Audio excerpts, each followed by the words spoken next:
YouTube, what's going on? It's your boy Ethan aka Geethers, and we're back here today with another video. So today, I'm talking all things NBA trade deadline. Okay, so in this video, we're going to basically just go over all the every single transaction that happened, the waves, some of the waiver wire pickups, and some talk about some that might still happen. There's a lot of the waiver people that did get waived that haven't got picked up yet. That will come to fruition in the next couple weeks. I'm going to talk about all the trades right now, and then a video y'all going to see the day after this one comes out is another video about the trade deadline, but really pinpointing the three major teams that didn't make any moves, and it doesn't really make sense why. We're not going to talk about that video today. Today we're just going to talk about the transactions that happened, how I really feel about them. Of course, some of them are going to be talked about more than others. And then we can just go ahead and get into that. Before I get into the video, make sure you like the video, subscribe if you're new, subscribe over here, the Trade Ball Podcast, and subscribe over on my Geethers channel as well. We are going to upload this probably on both channels. So, but yeah, we drop NBA content on both channels, so y'all go ahead and go check them both out. And we usually drop a new podcast here on the Trade Ball Podcast every Monday. So, make sure y'all check that out. And without further ado, we can go ahead and get into it. So, the first trade that happened technically happened like Wednesday night-ish. The full transaction fully went through around Wednesday night, was Xavier Tillman to the Celtics for Lamar Stevens and 2 second-round picks. A lot of people might think this is really a nothing trade, but I actually love this trade for the Celtics. I think the Celtics had a very, very, very good deadline for all things considered. They didn't have to do much. They're already the best team in basketball. But they have another trade that we'll talk about. But they picked up Xavier Tillman. This is a guy who can come in. He's a great defender for his size at center. He'll rebound the ball, and he can play some defense, block some shots, set screens, and roll the rim. That's all you really need out of a guy like him. And he's going to be the third center in your rotation anyway. So if a guy like Al Horford goes down, with him being 37, 38 years old, however old it may be, and then you having a guy like Kristaps Porzingis who's been having a crazy season, but who is had a lot of injuries in his career. This is a guy that can come in and, he doesn't have to play, or he can come in and be a big part to your team if you need him the most. So this is a guy you trust in a playoff series, I would say. You trust him. He has a playoff experience. You trust this guy coming in and being that third string center. So I like it for them a lot. They gave him Lamar Stevens, a guy who wasn't really in the rotation in 2 seconds. Helps make them even better. So I like that for them. Now moving on, we can go ahead and move on to all the Thursday trades. Now this Thursday, of course, will be the trade deadline. And we can go ahead and start off with nothing too crazy. They had Delano Banton traded to the Trailblazers for a second. Nothing too crazy. Maybe he can be something good for the Celtics, or for the moving from the Celtics to the Blazers. Maybe they can turn him into something. I liked him. He was on the Raptors, rangy defender. I think he could be he can be a real NBA player. So we'll see what he can do on a team that he can actually get playing time on. Then you got Jaden Springer was the main other move the Celtics made. They picked up Jaden Springer from the Sixers for a second-round pick. This is another guy that, who knows, maybe can come in, develop under some of these other star wings and be a decent defender for you. You never know. But he's another guy that helps bolster up that end of the bench a little bit, and you didn't really give up much for him. So I like it for them. Moving on, we move on to one of the bigger trades of the deadline. 2 winners of the deadline, in my opinion, Charlotte and OKC. Of course, Charlotte sending Trey Mann and Davis Bertans in a second for Gordon Hayward. Now, Gordon Hayward is a guy that is averaging about 15, 5, and 5 this season. Pretty chill, really good role player stat line. And then you got Trey Mann going over to Charlotte, who is a guy that is a real NBA player. He doesn't get a lot of playing time, but this is a guy who is very, very good at creating his own shot and can be a guy who will defend a little bit. He's not the best defender, but he has the tools to be a good defender. Now, going to Charlotte, I don't know if that's the best way for you to develop, but he's going to get playing time there. And he can be a guy who plays next to LaMelo. And Davis Bertans obviously was in there for make the money match. And you get a second out of it. Not maybe what you could have gotten in recent years for Gordon Hayward, but it's still a lot better than just letting him walk for nothing. And you got a nice young player out of it. You got a second, it might have been 2, somewhere along those lines. But I like it a lot. And for the Thunder side, this is a low risk, high reward move. That's the best type of move in when it comes to basketball or any sport, honestly. Low risk and high reward. Come on. So you brought in a guy who's like averaging about, like I said, 15, 5, and 5 on the season. It might be a little bit less, a little bit more, but it's around that, right? And this is a guy who kind of a jack of all trades. He'll defend. He can create his own shot. He'll play make a little bit. He can spot up, be a catcher, and that's where he's going to thrive. I feel like being a decent defender, getting a shot when they need him to. He can get downhill. He can shoot a catch and shoot three. He can do it all, and he's a veteran at the end of the day. It's going to help this locker room, this OKC team who's trying to compete. They're trying. Their team is trying to compete. Their team is a top 3 seed, obviously. So this is a team that, even though people might not necessarily be looking at them as title contenders, it's a team that is pushing for a championship now. They're younger or whatever, and they still have all these picks, but they're pushing for a championship now. And if you couldn't bring in, I was a guy that wanted to go get Lauri Markkanen, but if you couldn't do that, obviously. I guess it seemed like he wasn't even on the market anyway. But you got a guy who he can come in and he makes your team better. And you gave up players. Davis Bertans obviously wasn't in the rotation. He just makes the money match. And then Tre Mann wasn't even really in the rotation because they just have so many guards already that they can't. He just doesn't deserve playing time over at the end of the day. Case and Wallace off the bench. Of course, you have Shea, Josh Giddey, Lou Dort, all these guys that are better than him and are going to get more PT than him. And it's a shame, but it is what it is. That's what, when you have so much young talent, some of it's going to have to be shipped out for slightly better or older players because not all of them are going to get that opportunity and chance to shine. And I love it because you get shipped out 2 players that don't play. You got a player that's probably going to be inserted to your starter lineup, and if he isn't, say he does get injured. That's the one thing with Gordon Hayward. Well, what if he's injured? It doesn't matter, in my opinion. If he does end up being injured and can't play in the playoffs or is out for a significant amount of time, your team's still the same. That's have you as a top 3 seed all season anyway. Because you didn't give up anything of significance to you, the Thunder. Obviously Tre Mann's a good player, but to the Thunder, he wasn't playing for them. He wasn't doing anything crazy for them, so they didn't give up anything of significance. So if Gordon Hayward isn't there, you're still fine. If he is there, you're even better. So, like I said, low risk, high reward. I love it for them. Moving on, we had a couple small trades. You have Sacramento trading for Robin Lopez from Milwaukee, just like for cash considerations or something. He eventually got waived. We'll talk about all the waiver wires at the end, but kind of a nothing trade. Just wanted to mention it. Moving on, we got Shake Milton. This is actually a decent trade in my opinion. Shake Milton, Troy Brown Jr. in a second going over to Detroit for Monte Morris. Detroit also had a decent deadline. They got a decent amount of second round picks. I think they could have done more because there's a couple things I questioned. But they got a lot more second round picks this deadline. And you trade Monte Morris, who, obviously isn't helping you be better at all. Detroit, they're going to be the 15th seed. But the Timberwolves, they got their backup point guard. They've been looking for a backup point guard, especially when you have Mike Conley being in and out of the lineup with injury and stuff like that. Monte Morris is another steady backup point guard. He's one of the best backup point guards you can have in the league. At least that's what he was with Denver. Hasn't been as good since he's not been with them. But he's a guy that's going to get you assists.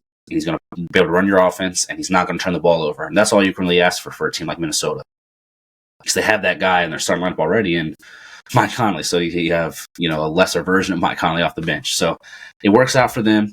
Haven't seen much from him this season, Monte Morris, but he's been injured. He's been on the Pistons. So I expect to see more once he's gotten used to playing under that Timberwolves system.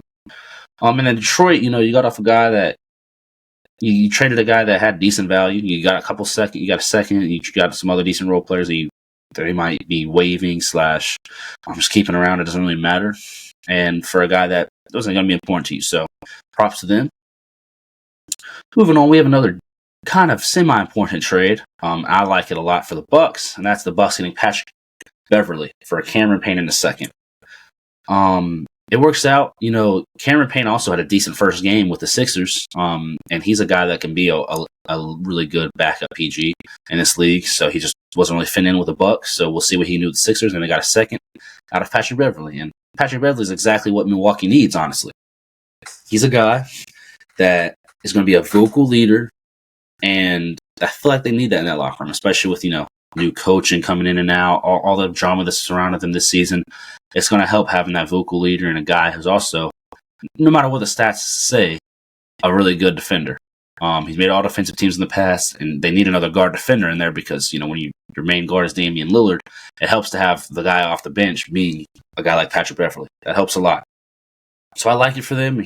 Pat Bev and Cameron Payne each had decent first games in their first games with their new team. So I like it a lot. Moving on, we had a 3-teamer. This 3-teamer was actually not a big one, but just a lot of shuffling of the decks, if you will. It was between Memphis, Brooklyn, and Phoenix. So you have Memphis getting Yuta Watanabe and Chimezie Metu, who eventually got waived, I believe. And second, I don't remember how many seconds, like a second or two. You got Brooklyn getting Jordan Goodwin, who eventually got waived, Keita Bates-Diop, and a second from Phoenix. And you have the Suns, who gave up each second in this trade to each team. You got them getting David Roddy and Royce O'Neal. So, pretty much a shuffling of the decks. Royce O'Neal has been a decent role player the past couple of years. Obviously played with KD a little bit last year. This can be a guy that can be decent for the Suns. They had all those minimum guys that came in, and not all of them panned out. Like, obviously, Yuta Watanabe hasn't really panned out for them. He had a really good season last year, but not as much this year. You got Chimezie Metu wasn't really doing much for them. Keita Bates-Diop wasn't the best for them. Didn't have a season like he was having the year before. So just shuffling of the deck, getting Royce O'Neal, who's probably the best player out of all this. That's why they had to give up the second round picks. And then David Roddy, of course, just shuffling the decks with the role players, getting a higher quality 3-and-D guy. Works out for Phoenix, and then it works out for the other two teams because they got a little bit of draft compensation, and these aren't teams that are competing this year anyway. So works out. Obviously, in Brooklyn, they had traded a first-round pick to get Royce O'Neal before they had traded KD and all that, which sucks. You gave a first-round pick, and now you're not getting as much back for him, but he was never really worth a first-round pick anyway, so at least you got something back for him. But I like it for Phoenix. Royce O'Neal is still a really good NBA player. And that's just the thing with role players, like Yuta Watanabe for Brooklyn last season was playing great defense and shooting 40+% from three. Obviously, not the same case this season. That's just how it is with role players, especially when they're switching teams as much as they are. They're not going to always pan out. So they're able to switch it up, and hopefully Royce O'Neal can fit in with the Suns.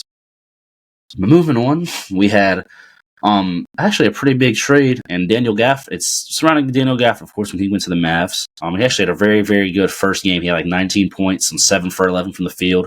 The other night, very, very good trade, and it's a bit questionable.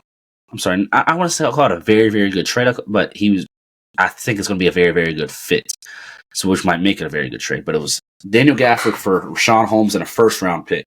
Not a lot of first-round picks were moved this deadline, but this was one of them. The Mavs moved 2 of the 3 first-round picks that were traded. And they moved the first-round pick. It's not going to be a high first-round pick, obviously. First-round pick and Richaun Holmes, got off the Richaun Holmes contract, for Daniel Gafford from the Wizards. And I like this trade a lot.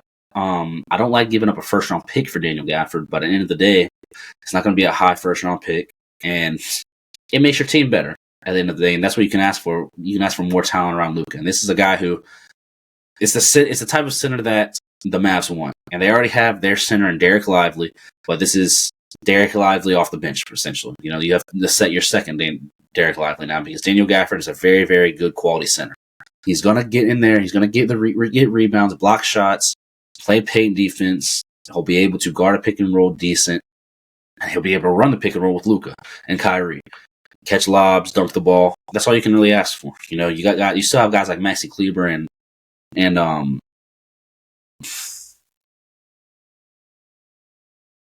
not cutting this out. Dwight Powell. I was about to look up his name. I can never remember Dwight Powell's name.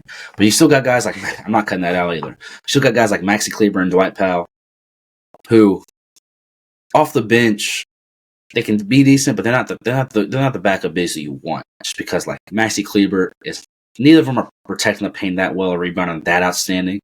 And Maxi Kleber, he can help stretch the floor, but just the defense with them at big you don't like. But you like Derek Lively as your center, obviously. You like Dwight Powell, you like Daniel Gafford. coming in there now. And you gave up a guy who wasn't important to you, and you did give up a first, but it's Daniel Gafford's a starting quality center. He's a starting caliber center. Now, do you want him starting on a championship team? No. But Dallas is trying to be a championship team. They have him coming off the bench. Coming off the bench on a championship team, very, very quality. And I look forward to seeing that. Obviously, his first game, he played very, very well. So they have another trade that we'll talk about, but that was a very decent trade for them. I don't mind it. Hopefully it pans out so that first we don't look back and say, wow, they gave up a first-round pick for a guy who's not going to even – who they just traded again, But I like it for them. I think he's going to be a very, very good backup center for them. But moving on, we had a kind of three-team trade. Not really a three-team trade, but I'm going to call it a three-team trade to make it easier to explain. All right, so it was the Sixers getting Buddy Hield. I like this for them a lot. He is a guy that I think will probably walk this offseason, but he's a guy they didn't give up anything of importance to them. And he's a guy who's going to be very good next to Joel if Joel does come back this season and help them in their playoff push. So I like it a lot, even if Buddy Hield walks, but hopefully he doesn't walk, and for their sake. But even if he does, they didn't give up anything of significance. So hopefully they can convince him to re-sign with Philly and play next to Joel Embiid. Could be huge for them. But they gave up Marcus Morris, Furkan Korkmaz, and like a second or two, I want to say. And this was traded to Indiana, of course. But then Marcus Morris got traded to San Antonio for Doug McDermott and a second. So it was weird. But pretty much all in all, out of these three teams, you got Furkan Korkmaz, Doug McDermott, a second in Indiana, and then you got a second and Marcus Morris in San Antonio. And, of course, you got Buddy Hield in the Sixers. And Marcus Morris and Furkan Korkmaz both got waived. So, all in all, I like it. Buddy Hield was a guy who was expiring and wanted to be traded, so you weren't going to get much out of him at the end of the day if you're Indiana. But you still got a guy like Doug McDermott who can come in and be a decent player next to in that Indiana offense. Still provide you something. You're not Buddy Hield level shooting, but you got shooting nonetheless. And Buddy Hield, he's one of the best shooters of all time. So obviously you're not getting that, and that's why I like this trade so much for the 76ers, because you got one of the greatest shooters of all time, statistically and just visual and just eye test wise on your team. So I love it for them. And, Indiana, they have another guy that can come in and be decent for them. Not Buddy Hield level production, but you were going to lose him either way. You got off of him now while you can still get something. You got a second round pick out of it too. Can't complain if you're them. Obviously that's not the value of Buddy Hield, but it's either that or you lose him for nothing in the offseason. So they did the smart thing. And then San Antonio just got off Doug McDermott, waived Marcus Morris, and got a second round pick out of it. Can't complain if I'm them. Moving on, we have the other big Mavericks trade. So we have PJ Washington going over in a second round pick going over to Dallas for Grant Williams, Seth Curry, and a first round pick. This is the main other first. This is the big first round, unprotected, like 2027 or something like that, I want to say.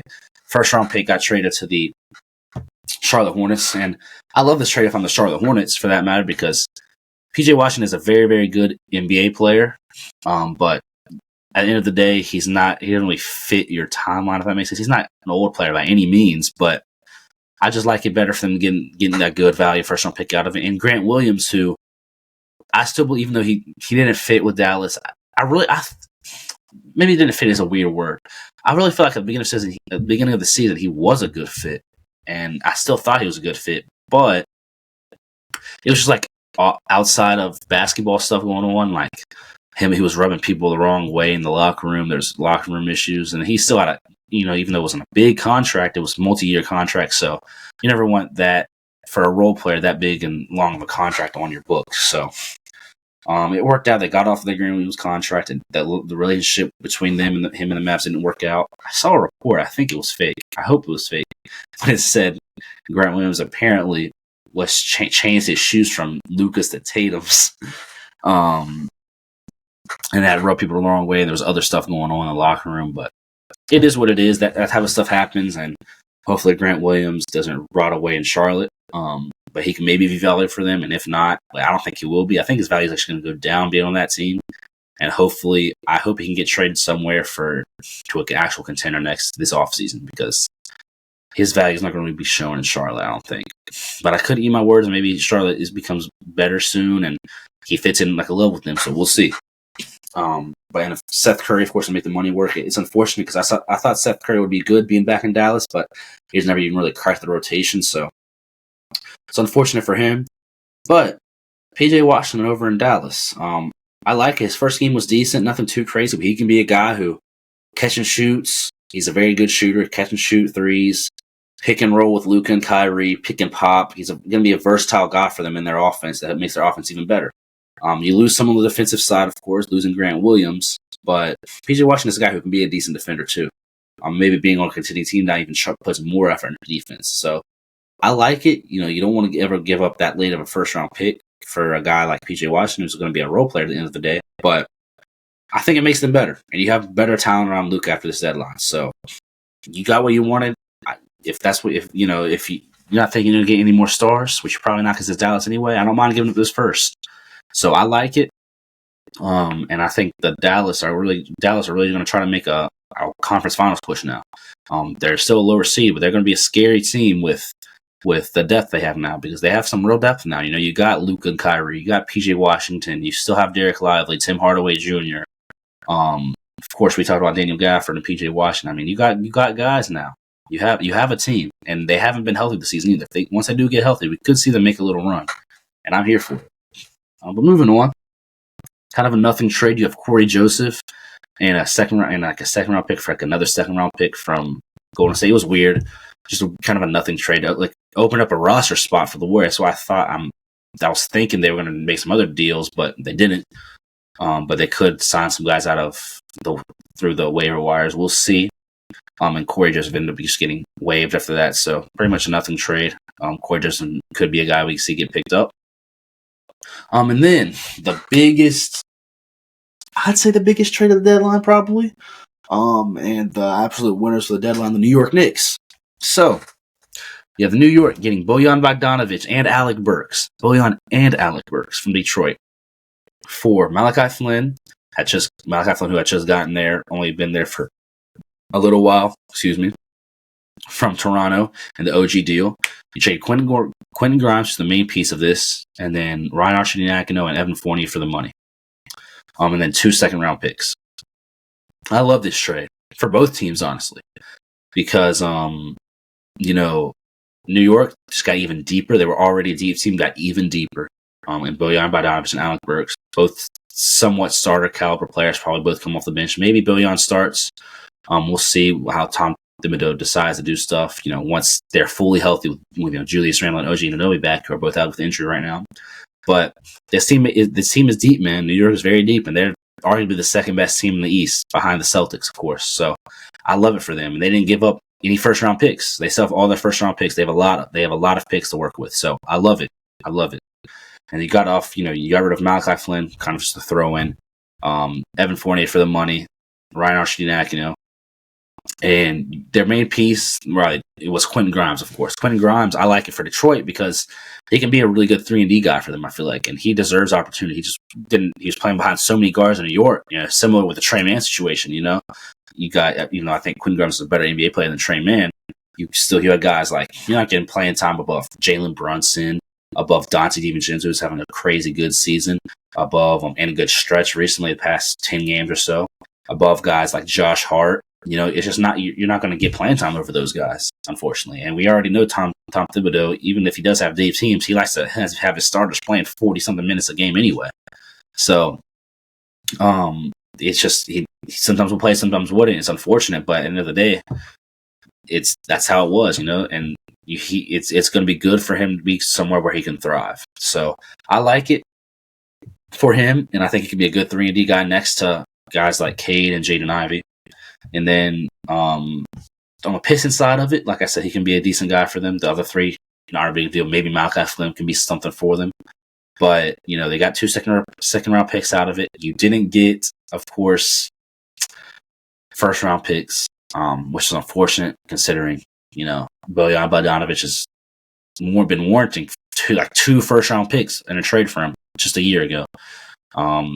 But the power of hindsight's crazy. It's a superpower at the end of the day.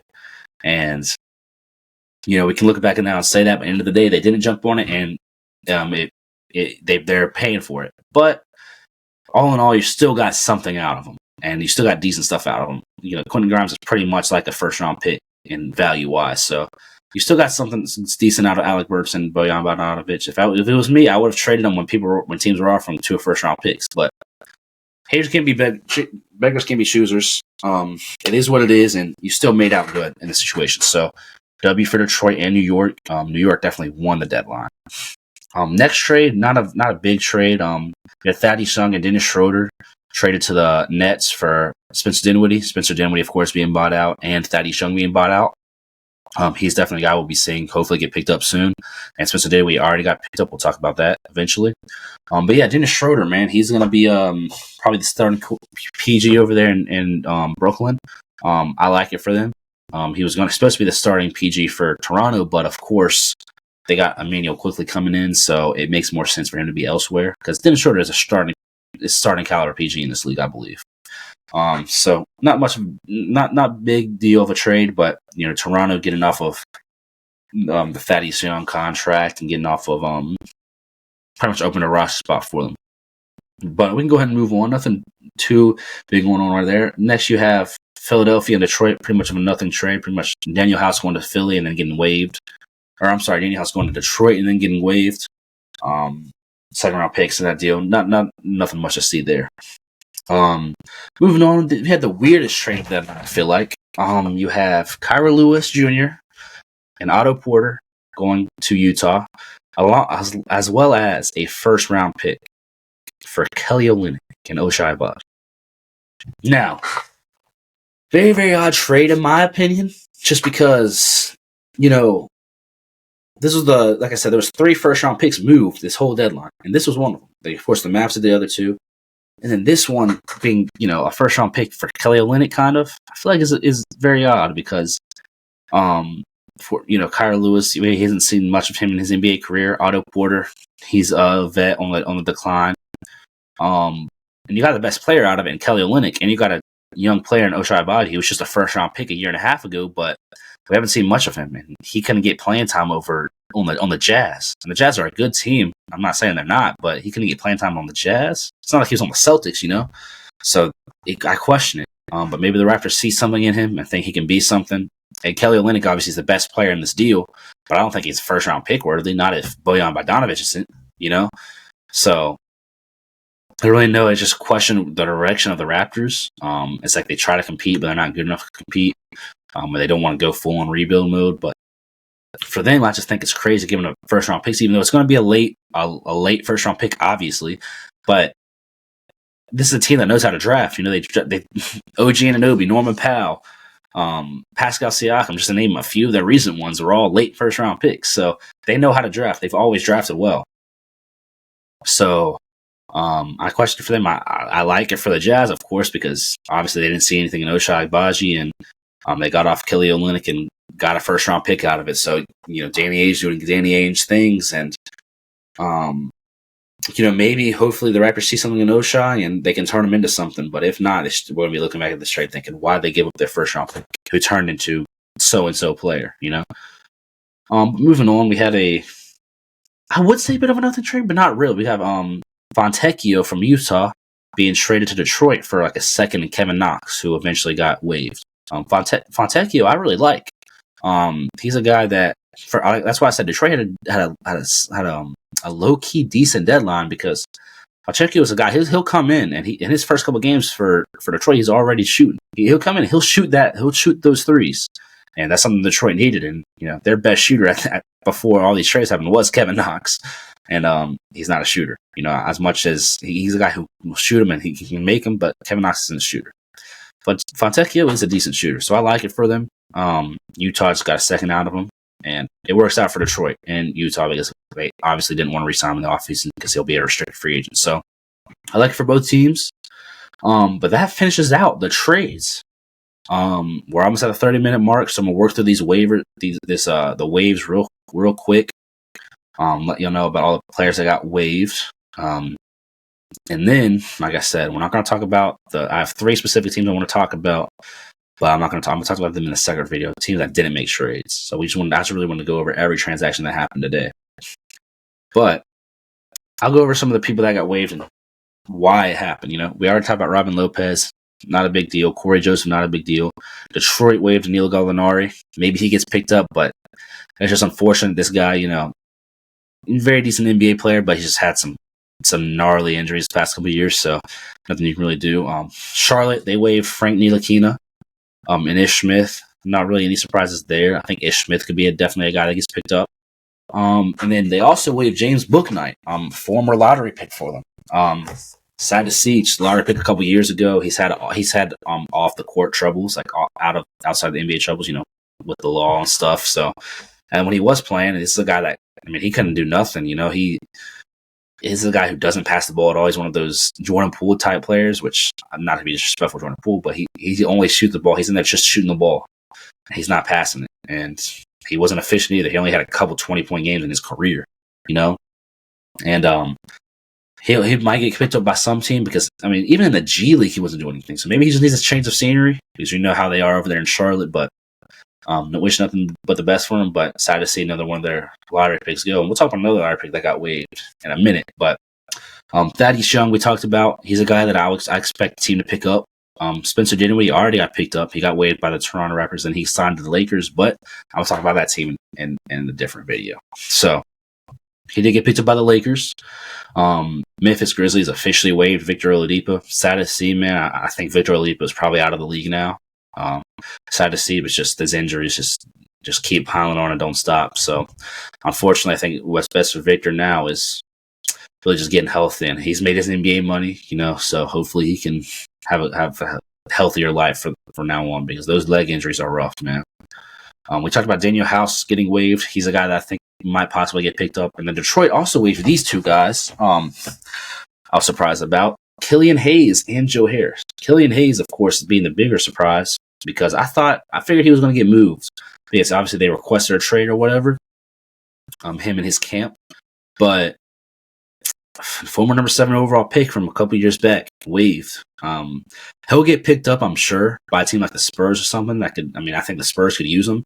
Because at the end of the day, as much as on the Trade Ball podcast we joke about Killian Hayes, he's still a guy that is a real NBA player, I think. You know, scoring wise, it's terrible. You know, it's bad.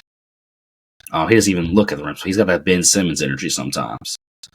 But he'll play make and he'll defend. And like a team like the Spurs could definitely use that. So I think it's crazy that they couldn't get just 1 second-round pick out of him at least. But it is what it is. Maybe he needs this change of scenery and he can get better, because this is a guy coming to the draft that a lot of people thought was going to be good. So it's unfortunate. But and then Joe Harris, you know, I feel like that's another guy that you couldn't get a second-round pick out of. You know, I mean, he's a guy who's an elite shooter. So you know, obviously he's had injuries and stuff. Isn't as good as he was in Brooklyn a couple years back, but it's crazy, man. It's crazy for real. But we can go ahead and move on. Brooklyn Nets waived Harry Giles. He was just a guy that was on not any big contracts or anything, so not really much going on there. But let's see here. We have a couple more we have to knock out.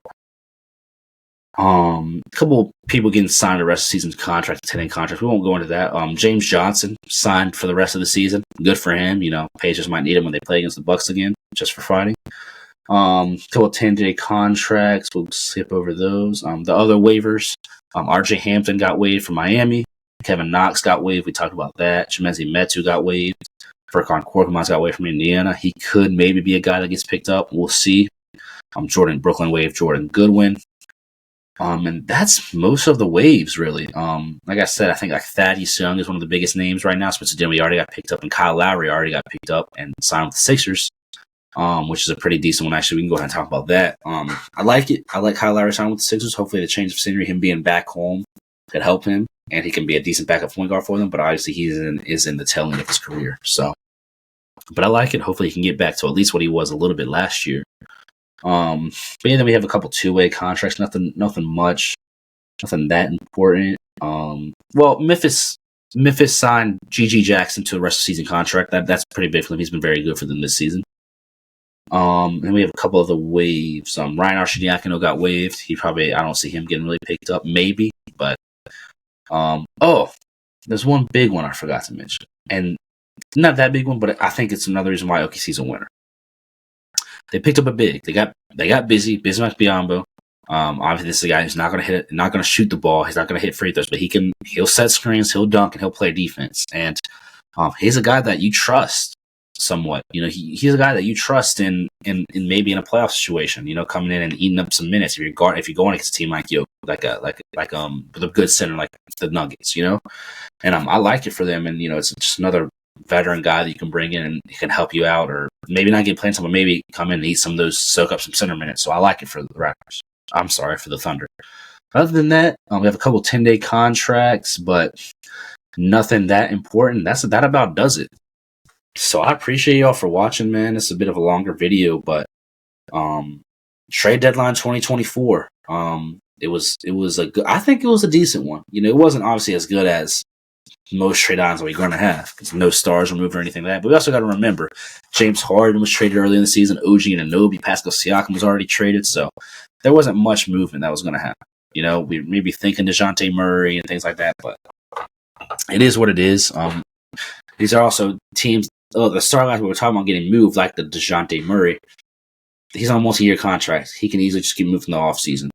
Team didn't need a rush. But there is a couple teams that should have done some stuff, but mainly one team in particular, the Chicago Bulls, I'm going to talk about in another video, that they should have made some moves, but they didn't.